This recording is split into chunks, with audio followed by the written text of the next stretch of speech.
Dictation शुरू होगी 5 second बाद। करोड़ों लोगों की आस्था और विश्वास पर बने मंदिरों में वित्तीय अनियमितताओं की परतें अब सिलसिलेवार खुलने लगी हैं। अयोध्या स्थित राम मंदिर और बद्रीनाथ धाम के बाद जम्मू के माता वैष्णो देवी मंदिर में चांदी के चढ़ावे में बड़े पैमाने पर हेरा फेरी के आरोप लगे हैं। इस मामले में पुलिस की जांच प्रणाली पर भी गंभीर सवाल उठ रहे हैं। यही वजह है कि अब स्थानीय अदालत ने पुलिस को शिकायत के संबंध में पूरा ब्यौरा पेश करने का निर्देश दिया है। ऐसे में अहम सवाल यह है कि आखिर क्या वजह है कि मंदिर प्रबंधन के जिन लोगों पर वित्त की निगरानी, पारदर्शिता सुनिश्चित करने और इसकी संपत्तियों की रक्षा करने का दायित्व होता है, या तो उनके लिए इन जिम्मेदारियों का कोई महत्व नहीं होता या फिर वे खुद ही कटघरे में खड़े दिखाई देते हैं। जाहिर है कि व्यापक साठगांठ के बिना यह सब संभव नहीं हो सकता है। माता वैष्णो देवी मंदिर में 500 करोड़ रुपए से अधिक मूल्य के चांदी के चढ़ावे में हेरा फेरी का आरोप है। इस मामले में पुलिस को शिकायत दी गई थी, लेकिन उसकी रिपोर्ट पर ही सवाल उठने के बाद मामला अदालत पहुंच गया। शिकायतकर्ता का दावा है कि पुलिस की रिपोर्ट में इस बात का कोई जिक्र नहीं है कि इस मामले में प्राथमिकी दर्ज की गई या नहीं, और न ही श्रद्धालुओं द्वारा चढ़ाए गए करीब 20 टन चांदी के संबंध में लगे आरोपों की कोई सार्थक या विस्तृत जांच की गई।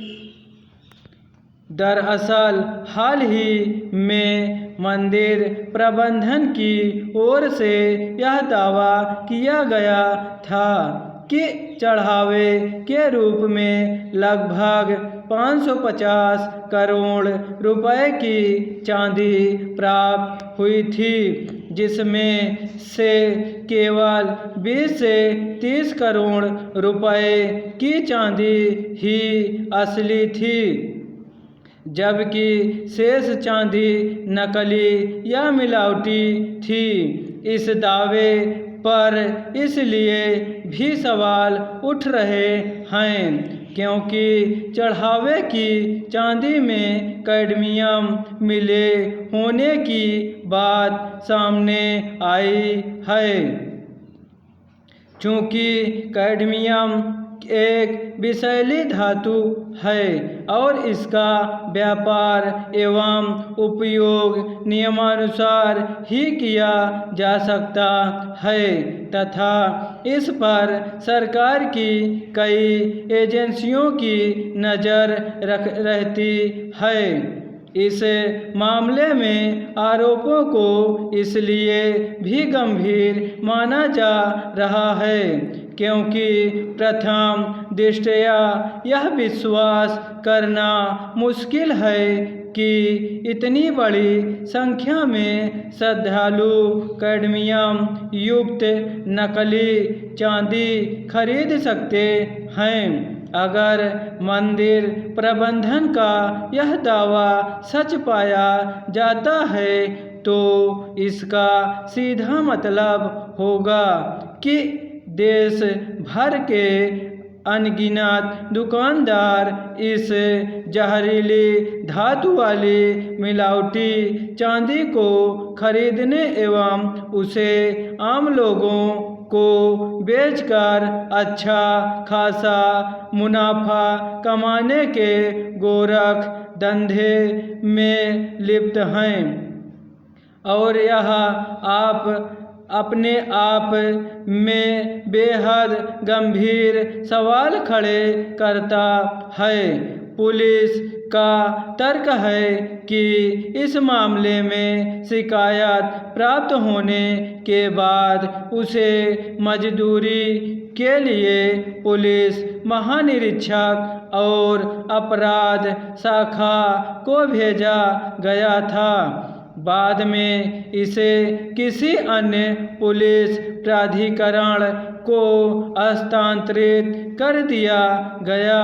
ऐसे में यह सवाल उठना स्वाभाविक है कि जब अपराध शाखा खुद एक अधिसूचित थाना के रूप में काम कर सकती है तो फिर शिकायत को किसी अन्य प्राधिकरण को हस्तांतरित करने की जरूरत क्यों महसूस की गई।